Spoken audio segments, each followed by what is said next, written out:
네, 안녕하십니까. 김영편입학원 신촌 캠퍼스에서 논술 수업 진행하고 있는 최대호입니다. 오늘 이 영상은 올 한 해 동안 수업이 어떻게 진행될지 커리큘럼을 설명하는 영상입니다. 여러분들은 같이 아마 올라갔을 자료인 커리큘럼 표 보시면서 같이 보시면 이해가 좀 쉬우실 겁니다. 전체 1년 수업은 크게 보면 3단계로 구성되는 겁니다. 말하자면 이제 초급, 중급, 상급인데요. 초급이 1월부터 4월까지, 중급이 5월부터 8월까지, 상급이 9월부터 12월까지 이렇게 해서 3단계로 나누어진다. 난이도에 따라서. 크게 보면 이렇게 생각하고 들어가시면 되겠습니다. 그러면 단계별로 한번 설명을 들어볼까 하는데요. 자, 첫 번째, 초급 단계. 1월부터 4월까지.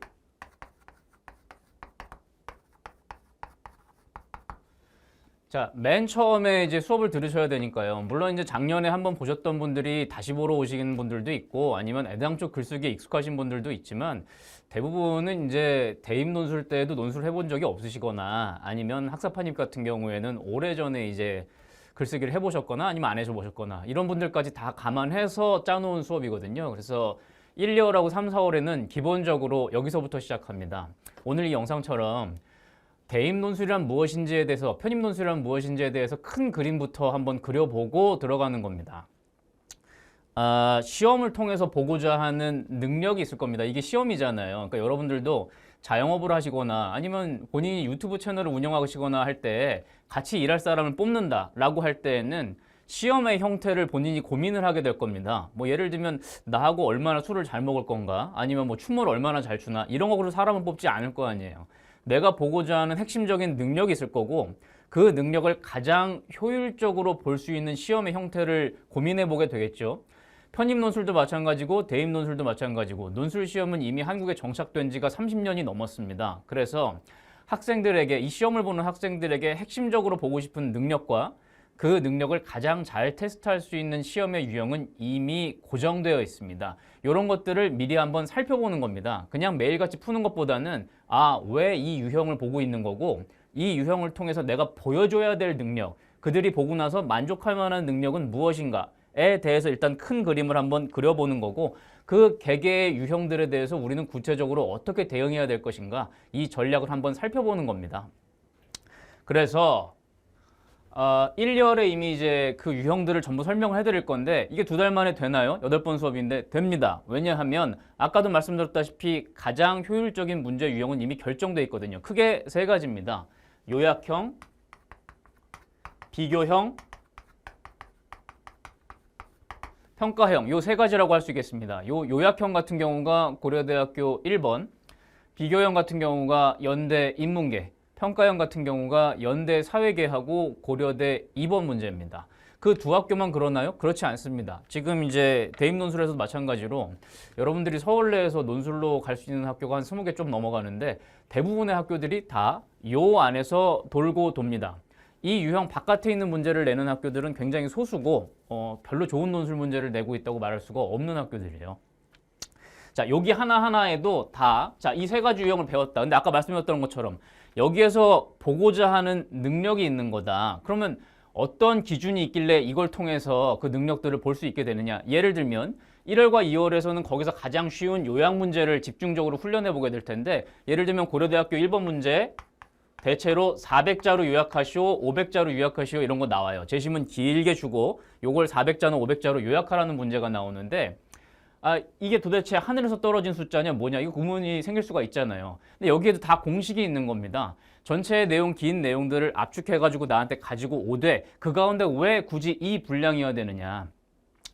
한국어의 구조상 영어랑 중국어가 달리 한국어의 구조상 요건 이제 우리 1교시 수업에 들어가 있는데 한국어는 50자가 넘어가면 문장이 꼬이게 되어 있습니다. 말을 전달하는 사람도 표현이 어렵게 되어 있고 듣는 사람도 이해하기가 어렵게 되어 있어요. 영어나 중국어는 아무리 길어져도 상관이 없습니다. 한국어는 특히 논술문 같은 경우에는 이 분량을 지켜줘야 문장 개수가 정확하게 맞아 들어가는데 이걸 기준으로 바탕으로 해서 고려대 400자 문제, 500자 문제를 한번 이제 계산을 해보자면 50자로 나눠보면 400자 같은 경우엔 8문장, 500자 같은 경우엔 10문장으로 정해져 있는 겁니다. 그러니까 고려대 문제 재심은 가를 요약하시오. 이게 1번 문제인데 그걸 붙잡고 15문장, 16문장, 20문장 머리 낑낑거리면서 그거 붙잡고 있을 필요가 없다라는 거예요. 중요한 핵심적인 내용 8개가 나왔다. 그럼 거기서 끝인 겁니다. 그리고 빨리 2번 문제로 넘어가는 거예요. 이런 것들을 이제 연습을 하게 된다는 거죠. 3월과 4월에는 이거보다 조금 더 어려운 유형인 비교형과 평가형을 살펴보게 될 건데 당연하죠. 요약형은 하나의 제시문들이 내용을 압축해서 가지고 오라는 거고 비교형과 평가형에는 이미 요약 문제가 다 들어가 있습니다. 비교형 같은 경우 예를 들면 2개의 제시문을 요약한 다음에 걔네 둘을 가지고 비교해봐라 이기 때문에 그 안에 요약이 들어가 있거든요. 여기에도 당연히 공식이 있습니다. 예를 들면 생각해 보실까요?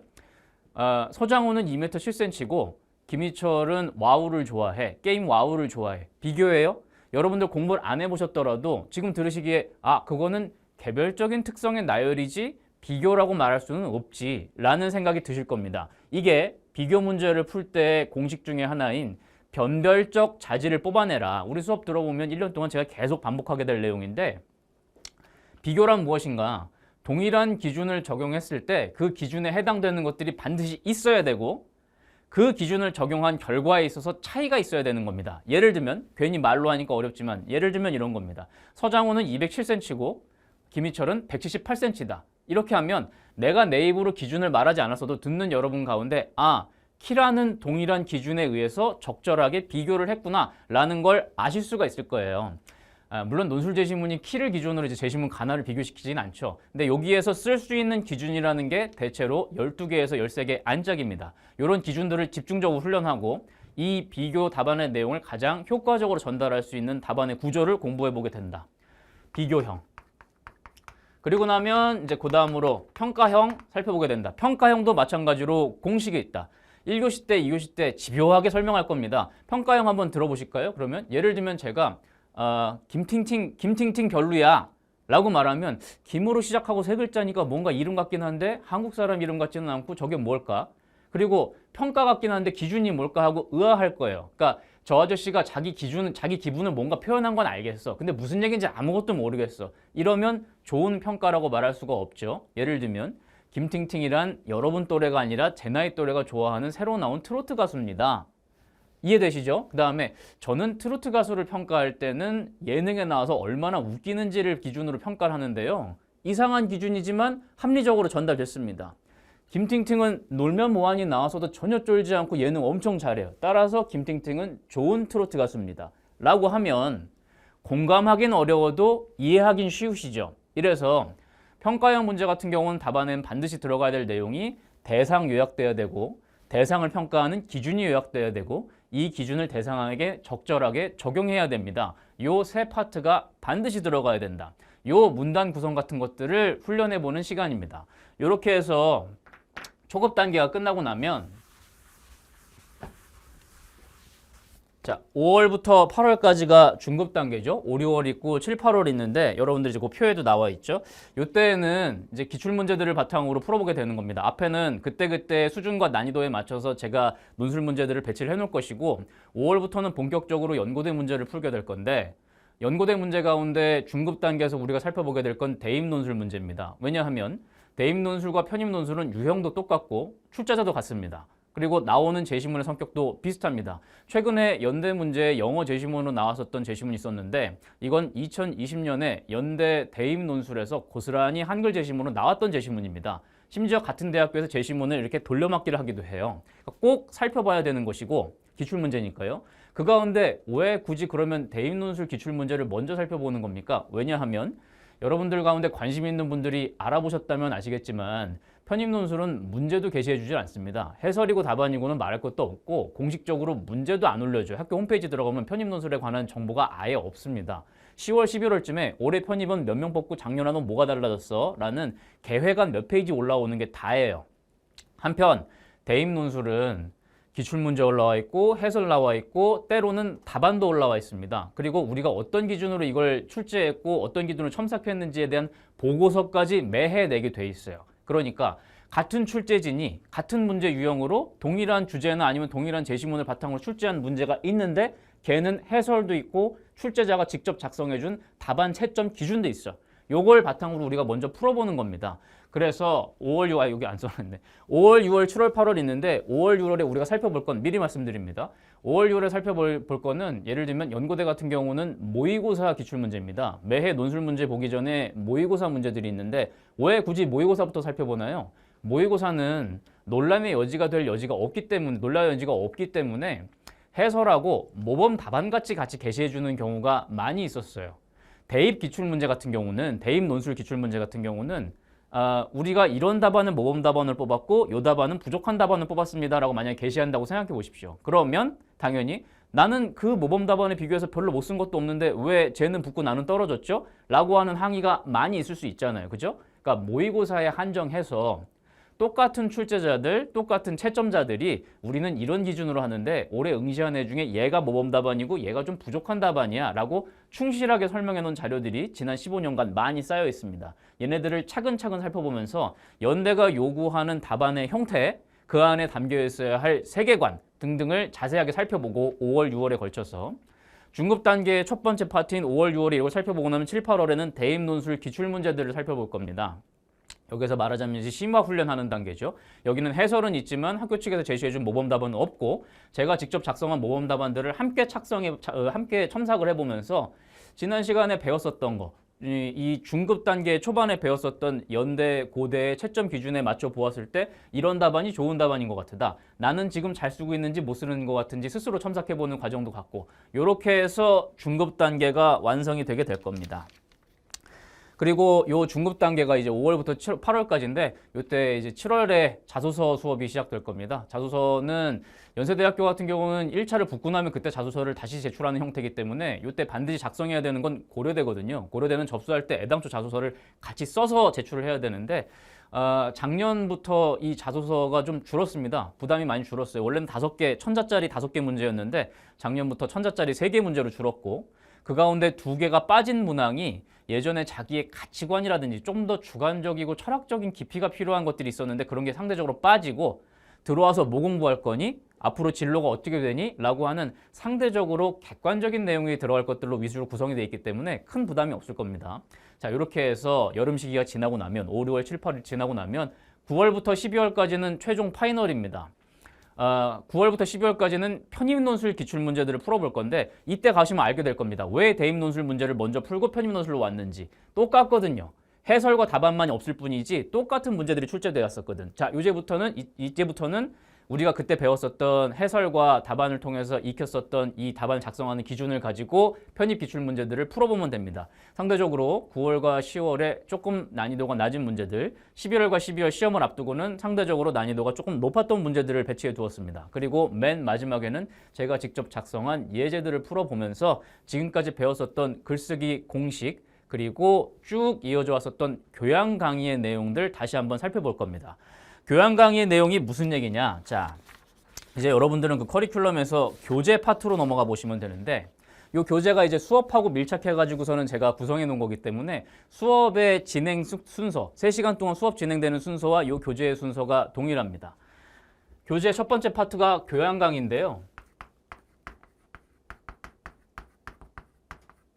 무슨 교양을 수업을 하느냐? 이건 제 수업에 제가 나름으로 자신하는 특징이기도 한데 편입 논술과 대입 논술 가운데 무엇이 어렵냐? 아까 계속 말씀드렸다시피 대입 논술하고 편입 논술은 유형도 똑같고 제시문도 똑같다. 이거 말씀드렸는데 하지만 깊이의 측면에서 놓고 보면 편입 논술 쪽이 훨씬 어렵습니다. 이건 당연한 걸 수 있는데 왜냐하면 첫 번째로 형식적으로 놓고 보면 대입 논술 같은 경우에는 여러 기준들을 통과해야 됩니다. 선행평가를 일단 통과를 해야 돼요. 교육부가 이제 요구하는 선행평가 기준을 통과를 해줘야 돼. 무슨 얘기냐?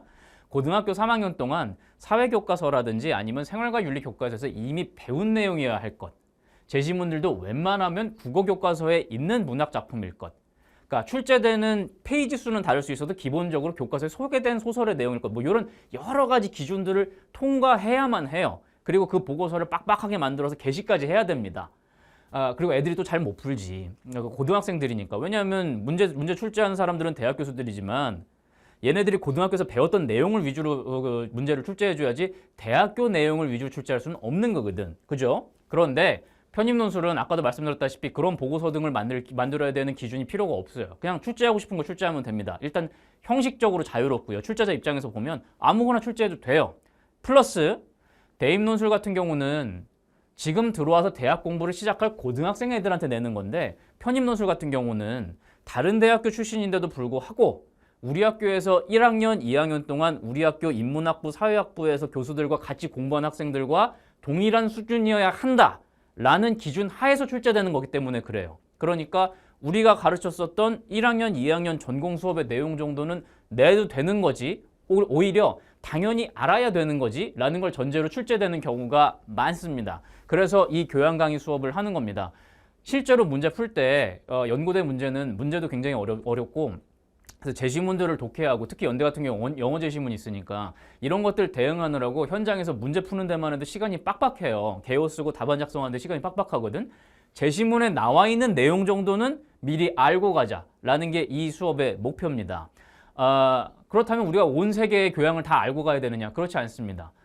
우리가 시험 보게 될 건 결국 인문계랑 사회계고, 여기서 가르치는 건 인문계는 결국 인간이란 무엇이고, 사회계에서 가르치는 건 사회의 구성 원리 또는 사회에서 일어나는 문제에 대한 대응 원리, 이건데요. 그 가운데 연대랑 고대에서는 일정한 출제의 경향이 있습니다. 인간이란 무엇인가에서 이들이 생각하는 인간이란 무엇인가, 인간성이란 무엇인가에 대해서 일정하게 출제되고 있는 철학의 조류 또는 철학자 집단이 있어요. 사회에서도 마찬가지죠. 여러분들 그런 문제 들어보신 적 있으세요? 자본주의 만세다. 초기 자본주의로 돌아가야 되겠다. 혹은 나치가 그래도 사회 구성은 잘했다. 이런 논술 문제 들어보신 적 없어요? 없습니다. 각 대학교에서는 추구하고 있는 인재상들이 있고, 또 대학교에서 이른바 인문학부, 사회학부에서 교수가 된 분들이 공유하고 있는 지식의 흐름에 풀이 있어요. 큰 풀이 있습니다. 어떤 한계가 있어요. 그 안에서 출제하게 되는 겁니다. 그래서 나오는 사람들이 항상 나오고 있다. 이 사람들을 우리가 반복적으로 살펴보게 될 건데, 그래서 1교시 교양 강의 수업을 듣고 나시면 첫 번째 파트로 이 교양 강의가 포함되어 있는 독서 제시문, 쉽게 말해 여러분들이 이제 고등학교 때 보셨던 모의고사랑 수능, 여기 나오는 제시문들은 엄선된 제시문들이거든요. 그래서 그때 모의고사 수능 문제랑 제시문이랑 같이 세트로 정답과 해설까지 넣어드리니까 한번 읽어보셔라 하는 거고, 요거보다 더 중요한 건 두 번째로 들어갈 논술 기출 문제입니다. 요 교양 강의 내용이 반영되어서 실제로 논술 문제는 어떻게 나오게 되는가 해서 문제하고 해설하고 답안까지 넣어드린다. 모두 읽기 자료입니다. 복습 자료. 요거 진짜 전체로 포함되어 있는 교재가, 저는 이제 문제집 같은 거 따로 안 나가고요. 왜냐하면 저는 매 주마다 40페이지에서 60페이지 정도 되는 교재를 따로 파일로 드릴 거예요. 요거 한 권의 문제집으로 묶으면 2달 동안 수업하는 것만 해도 이만해지고 가격도 엄청 비쌀 거예요. 저는 그냥 파일로 다 드리니까 나는 정말 열심히 해보고 싶고 매 주마다 자료가 더 필요하다 하는 분들을 위해서 꽉꽉 채워 넣었습니다. 1교시 교양 강의 하고 나면 두 번째는 이제 수업 예제인데요. 실제 문제를 풀어봐야 되겠죠. 그래서 이 수업 예제를 여러분들이 이제 독해를 한번 해보시고 개요를 써보신 걸 바탕으로 제가 해설을 하게 될 건데, 이 해설 같은 경우, 수업 예제 해설 같은 경우는 이제 문제 해설하고 제시문 해설. 문제 해설은 아까도 말씀드렸던 것처럼 이 비교형 문제는 이렇게 푸는 거고, 문단 구성은 이렇게 해야 되는 거고, 각 문단별로 문장은 몇 개가 들어가는 거고, 몇 번째 문장은 무슨 역할을 해줘야 된다. 이렇게 전체적인 구조를 짜는 거고, 제시문 해설은 그 주에 나온 제시문들을 구체적으로 독해하는 방법. 예를 들면 문학 제시문은 이렇게 읽어라. 설명문 제시문은 이렇게 읽어라. 여기 숨어있는 논리는 이런 거다라고 하는 제시문을 깊이 파는 내용들이 들어가 있습니다. 세 번째로는 과제 파트인데요. 과제는 총 3종이 들어가 있는데 이 과제들은 이 가운데 2개는 읽기 자료예요. 그러니까 나는 시간이 너무 없고 바쁘다라고 하시는 분들은 첫 번째 과제인 이 논술 기출문제, 예제 한 회분을 풀어오시는 게 있습니다. 그냥 인터넷 강의만 들으신 분들은 혼자서 이제 풀어보시는데, 첨삭 수업을 들으시는 분들은 요게 이제 메인 과제입니다. 풀어가지고 저한테 제출을 해주셔야 제가 첨삭을 해서 돌려드릴 수 있게 됩니다. 요 풀어보는 과제가 하나 들어가 있고, 두 번째 과제 같은 경우는 사설입니다. 연대랑 고대는 서울의 이제 다른 대학교들 같은 경우는 논술 문제에서 신문 기사를 실제로 그냥 직접 출제하는 학교들도 있지만, 실제 현재 시류를 타고 있는 사건들을 출제하지는 않아요. 하지만 아까도 말씀드렸다시피 이 논술 문제를 통해서 교수들이 받고 싶은 편입생은 누구냐 하면 현대의 인간은 어떤 인간이고 지금 한국 사회의 문제점은 무엇인지에 대해서 연구하고 싶은 사람, 여기에 대한 일정한 대안을 낼 수 있는 사람, 이런 사람을 요구를 합니다. 그러니까 우리 사회랑 전혀 동떨어져 있는 문제를 내지는 않아요. 그해 우리 사회를 구성하고 있는 혹은 대학 사회를 구성하고 있는 가장 핵심적인 논란들, 문제들과 관련된 내용들을 출제합니다. 그러니까 지금 사회가 어떻게 돌아가고 있는지를 살펴보는 차원에서도 의미가 있고 중앙일보 2개, 한겨레 신문 2개 이렇게 해서 세계를 바라보는 큰 가치관인 진보와 보수 양쪽에서 2개씩 가지고 옵니다. 그런데 이 주제랑 관련된 내용들은 사실은 내 교양 강의에 훨씬 더 자세하게 들어가 있고 이 사설을 넣어드리는 핵심적인 목적은 뭐냐 하면 문장 연습을 하기 위함입니다. 논술문의 문장은 일정하게 규칙이 정해져 있고 이걸 매일같이 훈련하며 쓰고 있는 사람들은 기자들이고요. 요 기자들 가운데서도 회사에서 1등으로 글 잘 쓰는 사람이 뽑혀가지고 자기 기자 이름 안 달고 회사 이름 달고 나가는 글이 사설이에요. 제일 잘 쓴 논술문 문장들입니다. 요걸 한 주마다 4개씩 읽어본다. 혹시나 마음에 드는 주제가 있으시면 이 주제가 마음에 들고 나는 이 신문의 이 풍이 마음에 든다라고 하시는 분들 있으면 베껴 써보는 것도 추천합니다. 왜? 논술문은 문학 소설 같은 경우는 멋진 문장이 정해져 있지 않고 모두에게 멋진 문장이 정해져 있지 않고 베껴 쓴다고 내가 그걸 따라 쓸 수도 없어요. 따라 쓰면 또 문제가 될 수도 있습니다. 하지만 논술문의 문장은 일정하게 규칙이 정해져 있고 따라 쓰면 그때부터 내게 됩니다. 5번째, 이제 이 과제의 3번째로 들어가 있는 건 영어 제시문인데 이건 연대 영어 제시문을 대비로 한 거거든요. 그런데 아무 영어나 넣어드리는 건 아니고요. 그냥 영어 공부는 토익 공부하시면 되니까 여기 제가 넣어드리는 영어 제시문은 짧게는 2페이지에서 많게는 4페이지까지 그 주에 배웠었던 교양 강의 또는 연대의 기출이었었던 철학자, 그 사람들의 이 원문 또는 이 원문이 반영되어 있는 유명 신문사들의 사설, 연대는 이 사설 형태를 내는 경우가 많았었거든요. 요걸 넣어드립니다. 그냥 생짜로 영어 제시문 읽으려고 하면 좀 어려우시겠지만 그 주에 교양 강의로 배웠던 내용들을 영어로 읽으시면 훨씬 훈련이 잘 될 겁니다. 자, 마지막으로 정리 하나 하겠습니다. 강의 특징에 제가 들어가 있는 내용인데 논술 시험은 논술문을 쓰는 거잖아요. 근데 이 논술문이라는 장르를 한번 생각해 보자는 말이죠. 글의 장르라는 거는 도구예요. 사람에게 있어서 도구입니다. 이 장르가 내 인생의 목표인 건 없어요. 내가 사람들한테 비록 가짜로 만들어낸 이야기라도 재미와 감동을 주고 싶다라고 하면 소설이란 장르가 태어나게 됩니다. 그런데 똑같은 감정을 조금 더 함축적으로 전달하고 싶다라고 하면 시라는 장르가 태어나게 돼요. 장르는 인간이 목적을 갖고서 만들어내는 일종의 도구입니다. 그렇다면 논술문은 어떤 도구인가? 논술문은 아까 말씀드렸던 소설이나 시처럼 개개인의 예술적인 개성을 표현하기 위한 장르가 아닙니다. 개개인의 예술적 개성을 표현하는 장르들은 일정한 기준이 있을 수가 없어요. 객관적 기준이란 없습니다. 예술을 어떻게 객관적 기준으로 표현을 해요? 누군가한테는 아름다운 거라면 그 사람한테 아름다운 거잖아요. 그죠? 그런데 논술문은요, 필자의 생각이나 주장을 가장 객관적이고 효율적으로 전달하는 데 목적이 있습니다. 객관적이고 효율적이어야 된다. 누가 봐도 객관적이고 누가 봐도 효율적이어야 된다 라고 말하려면 분명한 기준이 있어야 됩니다. 이 기준을 짧게는 수백 년, 길게는 2000년 동안 사람들이 계속해서 궁리를 해왔기 때문에 이 안에는 이미 일정한 기준이 있어요. 이 기준과 공식을 습득하고 반복적으로 훈련하고 맨 마지막에 내 답안만의 매력을 찾을 수 있는 가점까지 딱 하나 따갖고 오는 거. 요게 올 1년 동안의 공부 커리큘럼 되겠습니다. 구체적으로 1, 2월에 어떻게 되는지는 1, 2월 수업 OT 영상에서 이어지게 될 겁니다. 네, 오늘 커리큘럼 영상은 여기서 마치겠습니다.